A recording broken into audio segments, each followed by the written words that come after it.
he has settled on not Loam.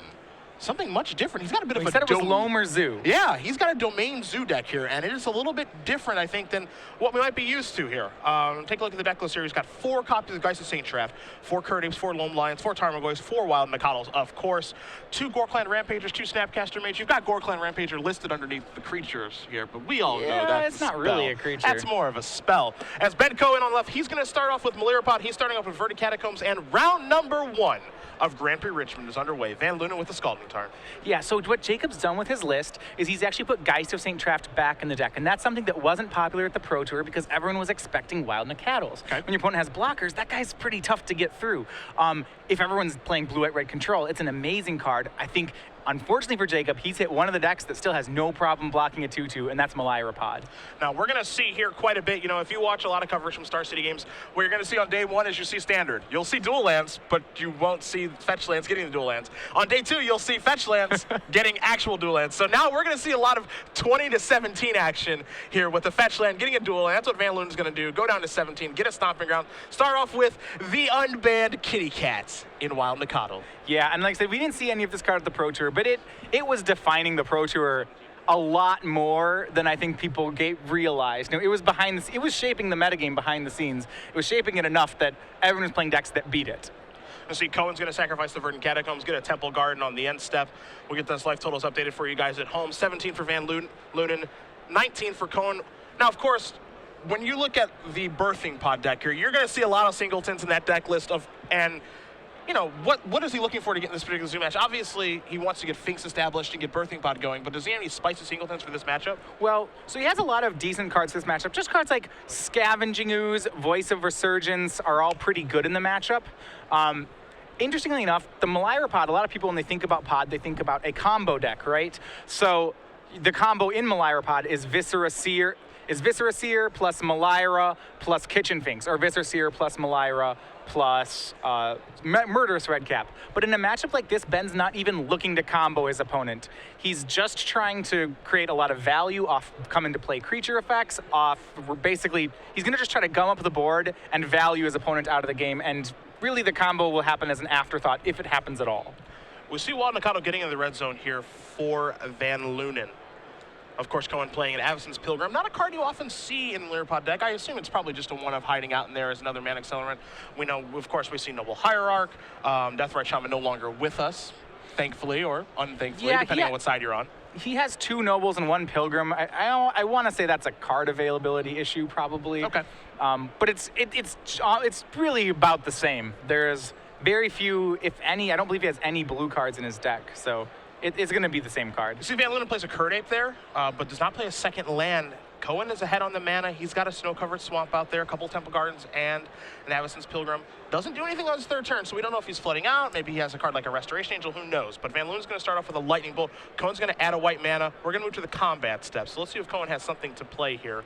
Maybe a Court of Calling. I guess he doesn't have the 3rd green to actually play Court of Calling, but you do see a Restoration Angel in his hand right now, so he may deploy the 3/4, which will obviously block the way of these 2 creatures. Yeah, and I think the biggest dagger here for Jacob isn't, I mean, he doesn't have the other land, but that's fine because he has a lot of lightning bolts. The bigger thing is like his Nakato's a 2/2 right now.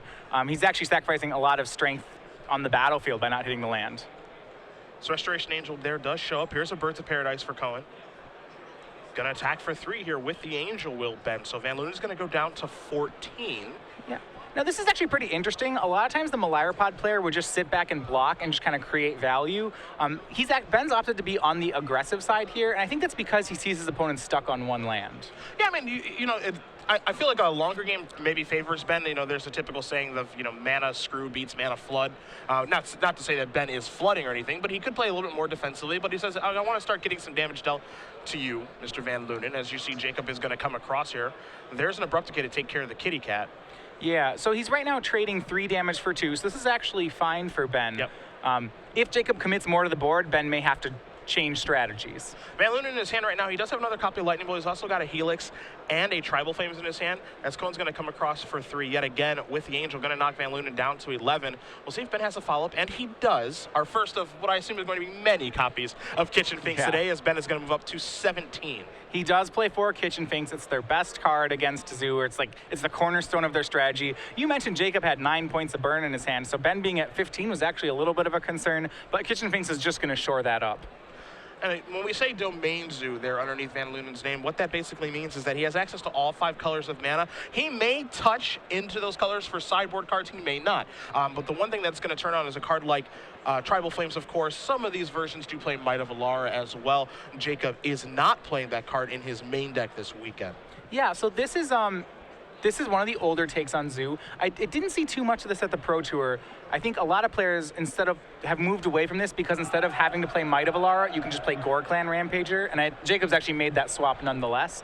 But you're right, Tribal Flames, I mean, 5 damage for 2 mana is the most efficient burn spell you can pretty much get in the format. There's just a Card Ape for Van Lunen, going to pass the turn back over to Cohen. You see his board right now of a 2-1 Kitchen Finks, that 3-4 Restoration Angel, a Bird of Paradise, and he's got the necessary mana with 2 Temple Gardens, a Snow-Covered Swamp, and a Snow-Covered Plains. As the Restoration Angel going to come across again, he's been aggressive from the start. He's going to keep being aggressive. He's going to follow up with the Boogeyman in Birthing Pod. And then Jacob's not even going to... That is a quick one. That is a quick concession. I know Van Lunen knowing that he's dead there. And the reason being, of course, is Birthing Pod is completely ridiculous. Upon activation, it only takes 1, maybe 2. Jacob was already behind quite a bit there, so he does pick it up rather quickly. And we'll see Ben Cohen win our first game here at Grand Prix Richmond. Yeah, so it's interesting to talk about, what would Ben be doing with that Birthing Pod? Why is it so good? I mean, the card creates a lot of value. To walk you through a line that he could have done there is he could have, sacrificed Kitchen Finks to get Murderous Redcap. I believe that would have taken out one of Jacob's creatures. He didn't have the 2/2 left. He had 2 3s. Yeah, he had 2 3s. I mean, he can go upstairs. It's obviously a difficult card to get through with the Card Apes, and then, I'm sure he's got some other nice targets to get. Eventually, he works his way up to Revel Arc, and he can Revel Arc an entire combo back into play. Sure. He can hit Ranger of Eos, and he can set up a combo if he needs to. It's too much value really for Jacob to compete with. Especially at that stage in the game for Van Lunen when he's stumbling on mana, is already pretty far behind. So Ben Cohen again going to win game number 1. We're going to take a look at the sideboards here. We'll start with Jacob Van Lunen as he will be on the play. I've got that in front of me. I'm taking a look at 2 Ancient Grudge, 1 Combust, 1 Mutagenic Growth, 1 Ranger of Eos, 1 Relic of Progenitus, 2 copies of Stony Silence, 2 Spell Pierce, 2 Thalia Garden of Thraben, a Destructive Revelry, and 2 copies of Burrington Forge Tender. You're going to see this a lot in sideboards over the course of the weekend. Lots of singletons and then 2 ofs. You're not going to see 4 4 4 3. That's not going to happen in a format this diverse. No, you have to, especially when decks have a lot of tutoring available to them, like something like Malira Pod. There's no reason to play 4 of a card. This is a lot more close to Legacy in that you just have a lot of 1-ofs in your sideboard. Now, the other thing you're going to notice here in the sideboard for Van Lunen, I think this is going to be a common recurrence over the course of the day, is because Malira Pod is so diverse in what it can do, and there isn't one thing that it's trying to do. Yes, it can gain infinite life. Yes, it can deal infinite damage, but it's this kind of grindy mid-range deck that incidentally has these combos. So there isn't one card that just, I'm going to get this card, I'm going to play 4 copies of it, and I'm going to shut you down. That card doesn't exist. That's part of the reason that this deck is so powerful. So we take a look at Van Lunen's sideboard. Again, he does have some options here. A card like Relic of Progenitus does a nice job against the Persist cards, but it doesn't do a good job against, some of the other things that the deck is trying to accomplish, like Birthing Pod, for example. Right. You've got a card like Destructive Reveler and Ancient Grudge that takes care of Birthing Pod, but as we saw in that last game, Ben really didn't need Birthing Pod to win the game. So, you've got a lot of options that are okay, but none of them say Malira Pod, enough of you, you're dead. That's not how it works. Right, so what you want to do is really you just side out, you just try to slowly adapt your deck in the matchup. I would imagine we'll see Jacob Van Lunen cut some of his Geist of St. Traps just because they don't deal enough damage. That, you don't want to swing a Geist of St. Traps into a Kitchen Finks. Yep. It's 4 damage, and then they gain 2 life back, and you lose your creature. So I do think cards like Relic of Progenitus I'll give him more utility in the matchup. That's a card that can actually shut off a combo if Ben ever goes for it. It can get a Kitchen Finks. At the very worst, it draws a card, and that's probably enough. Now on Ben's side, we talked about singletons. He's got a couple of those. Well, Malira Pod's a deck that utilizes its singletons very well because it can it has Court of Calling, it has Birthing Pod. So by putting in 1 card, you can actually change your matchups quite a bit. And they usually do. So for example, Malira Pod here, they gain access to Obstinate Baloth in the deck, which is a 4/4 for 4 that gains 4 life. That's excellent against Domain Zoo. He also in his sideboard has access to Lingering Souls. I am not positive whether or not he brings that in. I would think that certainly is a better way to just gum up the board and stop himself from getting attacked. He has an additional copy of, he has 2 additional copies of Path to Exile, which I think would be great in this matchup as well. Outside of that, he has other cards that are singletons for different matchups. He has like a Kataki, a Harmonic Sliver. I don't really see those being used. Hey, the thing that's really tough here for Van Lunen, too, is that, he is the aggressive deck in this matchup, of course. He doesn't get to shift roles and play the control deck. Ben is very clearly the control deck, even though we saw him get a little bit more aggressive. And you see the elements in Ben's sideboard. You mentioned the Paths, the Lingering Souls. He's even got a Shriekmaw hiding out in his sideboard. He can get even more defensive, but incidentally, Van Lunen has to be able to keep the pressure on and get through those defenses, because at any point, Ben can assemble the ability to gain infinite life via Kitchen Finks, Malira itself, and Viscera Seer, and then it's just lights out. Yeah, so Jacob's really going to have to just he's going to have to stay in the aggressive role. He can't really change his role. He just needs to try to get a couple new weapons. Unfortunately for Van Lunen, he did not start off with a 1-drop. Both players should keep their 7. As you see, Jake is going to sacrifice Arid Mesa, get a Stomping Ground on the end of Ben's turn. Ben played a Razorverge Thicket and played a Noble Hierarch, so he's already got the mana acceleration engine kind of going for his deck. We'll see what Van Lunen has for his second turn, but he needs to get on the board here. He got to get moving. Yeah, in a deck with 12 1-drops like Domain Zoo, all of its best draws are the triple 1-drop draws. So for you to keep something without a 1-drop, you have to have a pretty good hand. So I'm interested to see what Jacob has in store for us here. He's going to play a Scalding Tarn. He's going to sacrifice that, go down to 18. We'll see what dual land he's going to search out, as I assume he's going to go down to 16 here momentarily, and he does. Going to go get a Hallowed Fountain. So he's got 4 colors of the rainbow, just needs the black to be able to have those fully powered Tribal Flames from his deck, and we'll see what the follow-up is going to be here for Van Lunen. Yeah, you have to be extra careful when fetching with this deck. It's actually probably one of the more difficult parts about playing Domain Zoo. For example, he can't Blood Rush a Gorklan Rampager off this mana. That's true. So yeah, you have to be aware of things like that when playing. One thing too as well with this deck, I played this deck many moons ago when Raphael Levy went back-to-back with it at Grand Prix. I actually just spent a lot of time goldfishing the deck and looking at the opening hands and saying, okay, what fetch land search for what land so that I have all the mana, because that's a real thing with this deck. You have to know what fetch lands get what, and how it's going to, the course of the game, how it's going to go. Because if you search for the wrong land and aren't able to cast, 2 spells in one turn, or as you mentioned, look at his mana base right now. He's got a Gorklan Rampager in his hand and he can't Blood Rush it. Right. That's a real problem as he draws the Plains now. So now his mana's kind of constricted because, when you're playing Domain Zoo, you want to have access to a lot of red mana. Yeah, he doesn't have that. By searching out the white, it gave him the ability to cast Path to Exile. It gave him the ability to cast potential Lightning Helixes. So he couldn't have, I don't know if he could have searched out something that casts, well, he could have searched out a Sacred Foundry if you wanted to cast both, but then he'd be sacrificing part of his domain, which is also very important.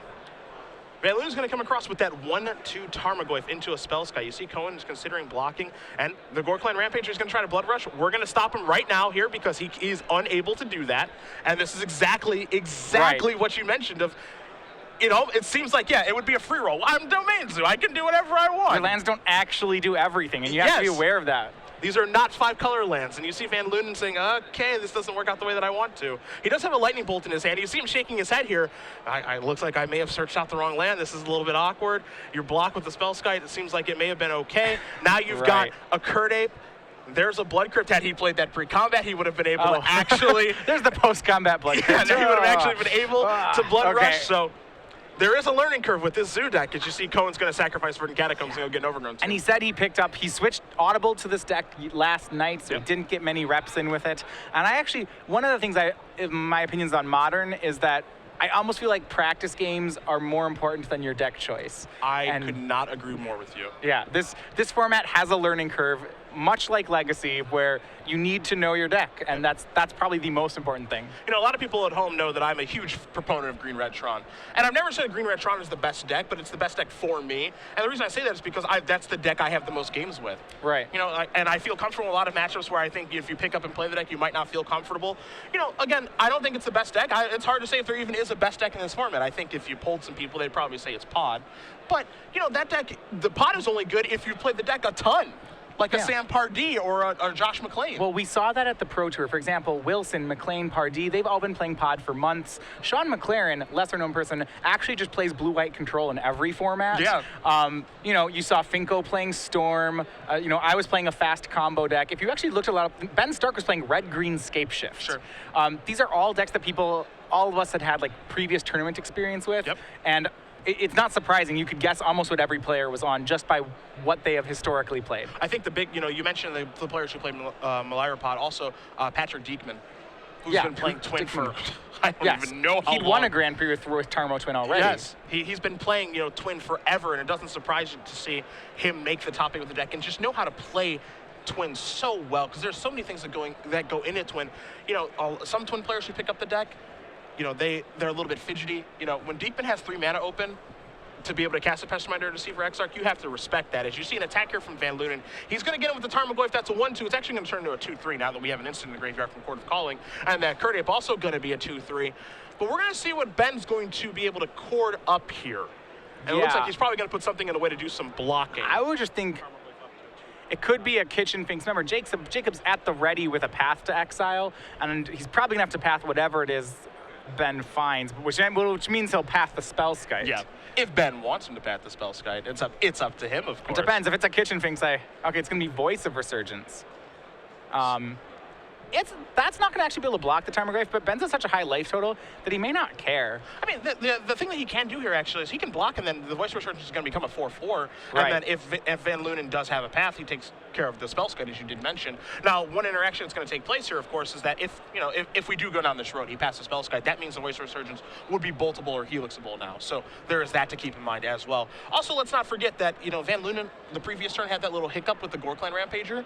So blocking might not be the best idea here for Cohen. You can't redirect Blood Rush, of course, to Spellskite. He knows that there's a Gorklan Rampager hiding out. And, it might be this thing where Ben is basically saying, well, I need to get past this point in the game. And Gorklan Rampager, Blood Rush, and that might just be your whole turn. Yeah, that means that Jacob wouldn't put another creature on the board, which that would be a victory for Ben. Yeah. You see Van Lunen says, okay, that's fine. Tarmogoyf is going to take down Voice of Resurgence. Trigger, you're going to get an Elemental token. We're going to get an Evan Irwin Voice of Resurgence token out here in just a moment.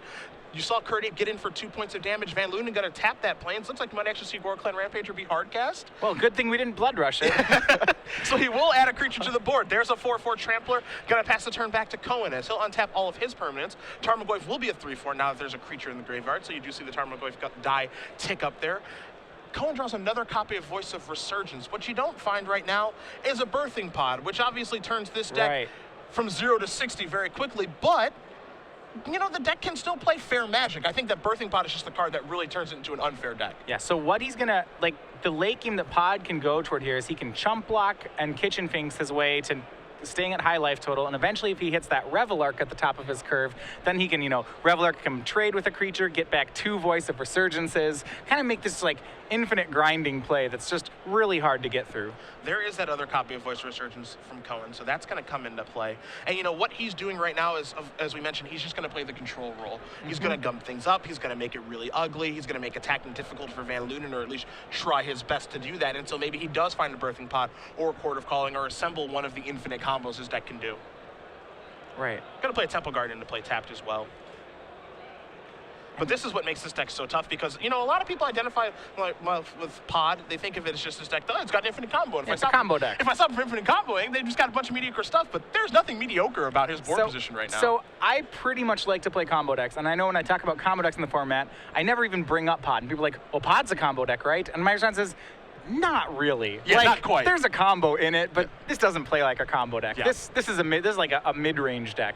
Mid-range deck that just incidentally has a combo in it. Right. It just happens to be a really good combo against pretty much everybody. The fact that it can go infinite, gain infinite life or deal infinite damage makes it a pretty good combo. You see Van Lunen drew a Geisting Trap for the turn, has a Lightning Bolt, has, I believe, another Rampager in his hand, and also has a Path to Exile. So he's obviously got to make his way through. The Spellskite's the one that's making things difficult right now. Yeah, he's opted to keep the Geist in. I think that's that could pay off for him. If he can make a board where Geist ever gets through, it's great. I think as we see here, though, that's a tall order, as Jacob actually wasn't able to attack this turn because of the 5/5. Now, there's a card that Cohen plays that is another aspect of this deck, because we talk about the grindiness of this deck and the fact that it does have a combo, but it can play a more fair game. Gavin Township lets it play a very, very fair game. Right, so actually he's not a combo deck at all. He's just going to play 5 things and then Gavin his team a bunch. And that's probably more than Zoo can deal with. Yep. Which, you know, so it's like, wait, but I thought you were a combo deck. It's like, no, sure, I you know, at some level it is, but look at this. This is 5/1/1 counters on you guys. That's huge. You see, Birds of Paradise is actually the thing that's getting into the red zone here. It was coming across because of Noble Hierarch giving an Exalted. Gavin Township's going to make it start attacking for 2, then 3, then 4. And now all of a sudden, Van Lunen's going to actually have to do something about that. But Spellskite is in the way. Van Lunen has a Lightning Bolt. Feel free. Well, a pair of Path to Exiles are in his hand, and if you're Van Lunen, you have to start firing off these removal spells. You need to kill all the creatures before they start getting really big. And we haven't even mentioned as well that he does need to fire off these removal spells, but he needs to do it on his turn because Voice of Resurgence being out there, as opposed to Ben's turn, because the last thing Van Lunen wants is those elementals coming out. You take a look at the elemental that's on the table right now, it's a 6/6. His creatures are a 2/3, a 3/4, a 2/2, and a 4/4. This is the thing that makes this deck so very difficult to beat, because everything is going the way that Ben wants it to, and every turn that Jacob gives him is one turn closer that he's finding a birthing pod, finding his way towards infinite life or infinite damage. So Ben is accomplishing exactly what he wants to. Let's gum it up, and you see Van Lunen's going to come across here a Geist and trigger the Angel, but how profitable of an attack is this really? Well, it's 4 damage, but that's hardly raising Ben. Remember, Ben is just playing defense. Like, yes, he has a great threat in terms of Gavoni Township every turn, but at the same time, this isn't even using any of Ben's cards. You know, if the race starts going bad for Ben, he can go back to casting spells. Yeah, yep. Ben right now is just kind of priced into, just pump some stuff and get some damage in, and you can't really attack. You see, he's going to double block here with the Voice of Resurgence token that is currently a 6/6. That can shrink at any time, given that Van Lunen has removal spells, and Voice of Resurgence itself, which is a 3/3. So I think we're going to see a little bit of action here in a moment. Right, he's wisely double blocking to play around a path to like a double. Even if that plays on even 2 removal spells, he can skite 1, and another removal spell goes to one of the creatures, and he'll still get the Geist of St. Traft. You know, one of the things I love about Modern is just kind of a double block like this, where, you know, there's a lot that goes into this decision of blocking, because your opponent can have a lot of different things. We've seen Gore-Clan Rampager from Jacob's deck. We've seen Bolt. Mutagenic Growth is a card. You know, there are a lot of different things that Van Lunen can have in this situation. A double block feels relatively safe. Yeah, Rampager is the card that blows out the double block, so to speak. You see a Path to Exile here is going to target Voice of Resurgence. We'll see if Ben wants to pay the 2 life to Spellskite to redirect this, and he does not. Yeah, so you can go ahead and keep Spellskite here. What Spellskite does do in play is it stops all of Jacob's burn spells from going upstairs. Okay, gotcha. You see, Ben's going to search out a snow-covered forest with the Path to Exile. And we still, of course, have got the blocker now. Don't forget, Voice of Resurgence token is going to move down a little bit now. It's going to be 1, 2, 3, 4. It's going to be a 5/5. Right, so it's going to keep getting smaller, and now this Geist of St. Traft can go ahead and get through it. It's going to be a 6/6 now because of the Blood Rush on the Geist via the Rampager. So it's a 6/6. As you mentioned, Voice is a 5/5, so damage is going to come across from Trample. We count the Angel damage as well. And what Van Lunen here is, he's trying to work his way through this mess. And he's doing a pretty good job of it, actually. Yeah, I mean, Rampager is really, has really helped Zoo.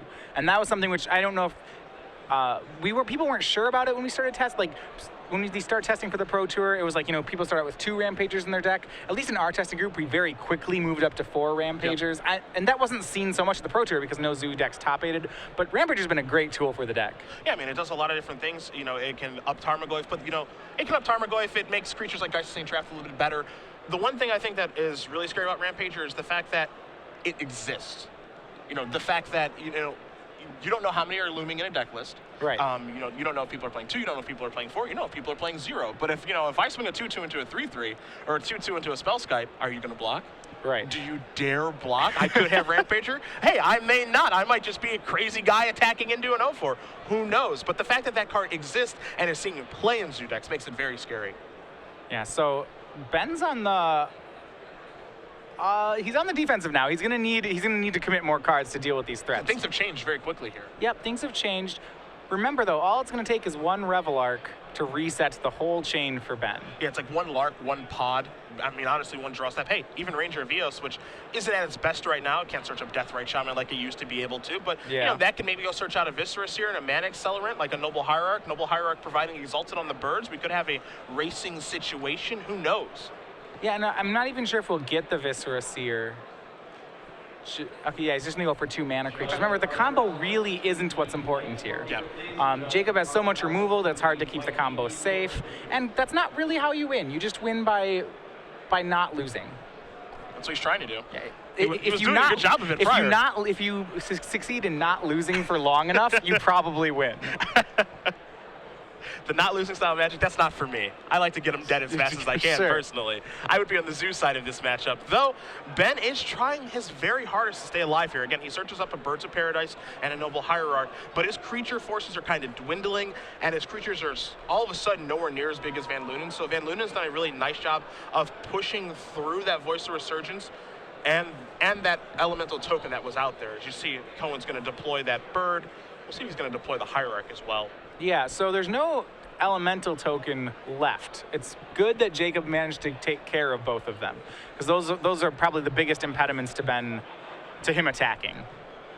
See, Ben's going to attack here with the Birds of Paradise. He's going to get an Exalted trigger, so it's going to be an attack here for 2, and he's going to pass the turn back. So he's not going to deploy the other copy of Noble Hierarch, which leads me to believe that he may have a card like Abrupt Decay in his hand right now, since he's leaving. Sure. He's leaving back Noble Hierarch for mana and not deploying the other one. We'll see. You know, this could be a bluff here. Have no idea, but we'll find out certainly in just a moment. Yeah, so that was 1 point of damage by not swinging it. Yep. So you'd think he would have something. It is risky. I mean, at this point, given how this game has gone, you know, we might see a Spellskite trigger here. I mean, maybe he's leaving the blue mana open for Spellskite. We don't really know, as Sure. Van Lunen's going to cast Path of Exile to take care of Spellskite now. Right, this time he actively wants to get rid of Spellskite. Yeah, because now you take a look at the creatures that are in play on Cohen's side. He's got that Noble Hierarch right now, which is a 1/2. He's got Ranger of Eos, which is 3/2, and Birds of Paradise, which is no 1. Against this attack force from Van Lunen, no real great blocks here for Cohen. No, he's going to take a lot of damage this turn, especially because he has to live in the fear of burn spells. Some number of chump blocks will probably happen. And this kind of shows here, Matthias, I think, the ability for Zoo to actually, you know, kind of get through a game where the opponent kind of gums things up a little bit. You know, it's got some good creatures. Kurt Ape can get stopped pretty easily here, and we were kind of questioning Geist of St. Traff being left in, but, you know, again, Van Lunen has done a nice way of navigating his way through some of these problems. Now you see him attacking with everybody, so it's got some sustainability. Right. I mean, Zoo's creatures are so good that you want to be playing a sweeper against them. And the one weakness with Malirapod is it doesn't play sweepers. Instead, you know, it actually just tries to answer all the creatures by outclassing them. Yeah. And that can be really tough when your opponent has cards like Path to Exile in their deck that take care of any creature.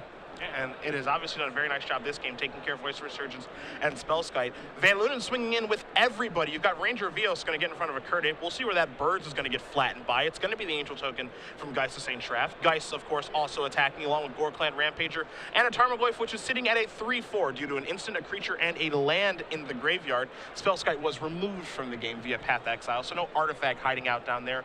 But at the end of the day, Cohen is the one doing the chump blocking, and what was favorable for him, especially when that Gaffney Township came rolling off, things have changed drastically, and it looks like Jacob Van Lunen, the Pro Tour champion, is in the driver's seat now. Yeah, I mean, this game's definitely going Jacob's way. Ben did have the acceleration, he had the mana creatures, he had the cards that buy time, like Kitchen Finks or Voice, but he didn't actually have the finisher in which he could come up with, whether it's Birthing Pod, whether it's Revel Arc. He needs something to turn the corner on the game, and I think he may come back to that play where he Court of Calling for a Voice of Resurgence, because his hand had those other pieces, you know, the cards that buy time, the mana accelerants. It's possible that chord had to find something bigger, and at the end he saw he just didn't have that follow-up spell. His follow-up spell was Gaffney Township, which wasn't enough to take the game. We saw the follow-up spell there from Van Lunen was a Lightning Bolt. That's going to get the job done. We're going to move into a third and final game in round 1 of, you guessed it, 15 here at Grand Prix Richmond. So, a third game between Malirapod and Domain Zoo. We'll watch these players, maybe re-sideboard, maybe not. They're going to check out some things, but I want to talk to you about Lightning Bolt. A lot of people saying that is the best card in Modern. it is the go-to removal spell. It is incredibly flexible. It kind of decides what's playable and what's not. You know, you want to have things that are for toughness or pass the lightning bolt test, as it were. How do you feel about those sentiments of lightning bolt being, you know, the best card? I don't think I can really argue with it. Lightning bolt's very efficient. You know, for 3 damage for 1 mana is really unmatched in the format. And I think the whole lightning bolt test is a really accurate way to describe creatures.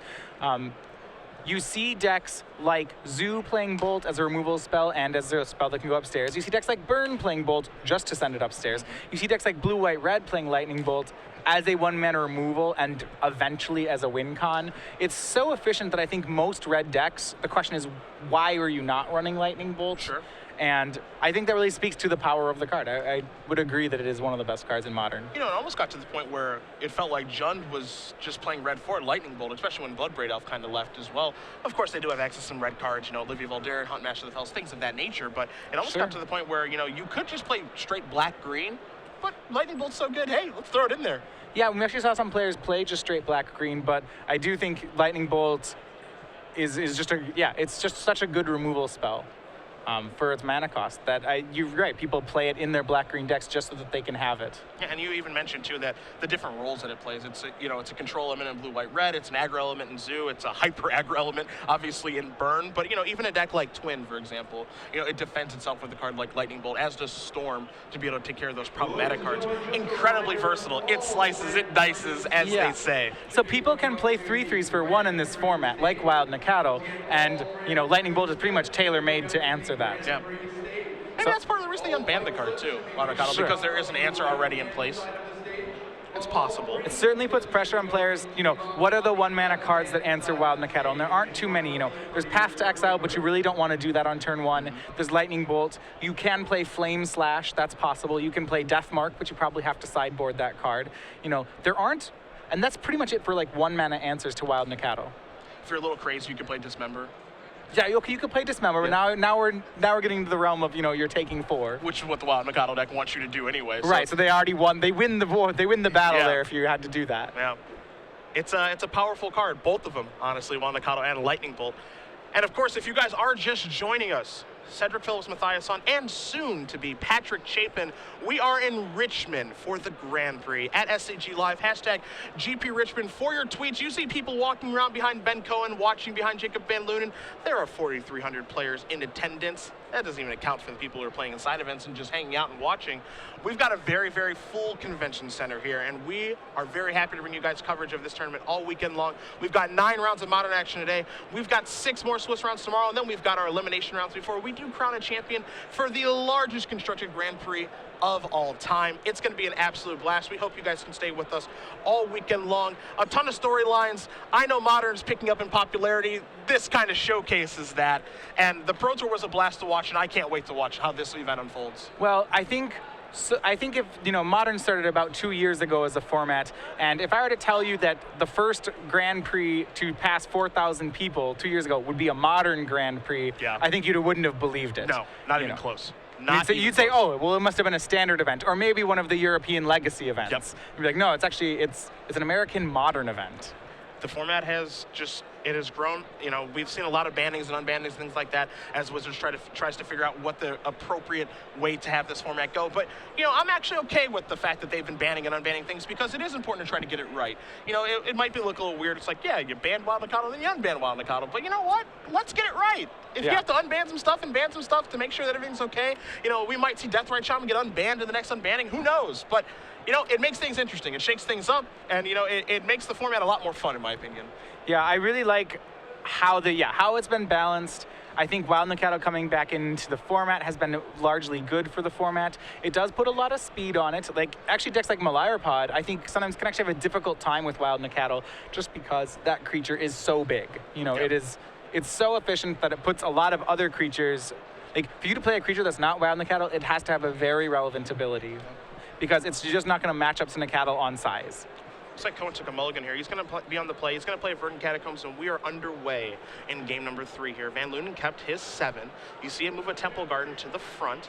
There's Nared Mesa as well. So one of the things that you have to do when you're playing Zoos, you got to figure out exactly what lands to go get and what order to get him in. He's going to start with the Nared Mesa, going to go down to 19, and in a moment here, I believe it will be 17, as we'll see what dual land he wants to search out and what 1-drop he's going to play. Yeah, well, it looks like he has a Curd Ape. The risk of his hand is I don't think he has very many creatures in it. Okay. He has a Tribal Flames. I believe he has a pair of Path to Exiles. So he's going to be able to shut down Ben's plan. That's a more difficult line for him in the game. Flooding, triple 1-drop is really what he wants against Malyrapod, and this hand at least is not going to hit triple 1-drop.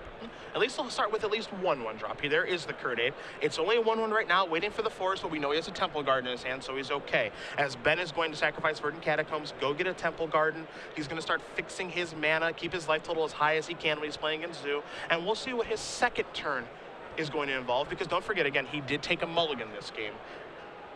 So we don't know exactly the contents and how good his hand is, but he's already underneath a little bit of pressure here from the Zoo deck. Yeah, unfortunately, Malyrapod's a deck that can really, it can sacrifice that card. It'll make up card advantage very quickly if its strategy works out.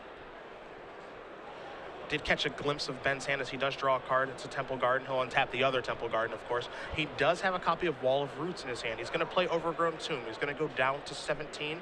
We'll see if he will deploy the 05, and he will. So Wall of Roots is going to join the party here as Van Lunen is going to untap that Steam Vents. He'll take a draw. It's a Lightning Bolt. He's going to play Temple Garden untapped. And we talk about the power of a card like Gore-Clan Rampager. This is it right here. Yeah, he's just drawn a Gore-Clan Rampager. He will have a tap to make a decision as to whether or not he wants to Blood Rush here or just get it as another creature. Because this is his only other creature in his hand. I think this attack, to me, makes me think he'll still Blood Rush.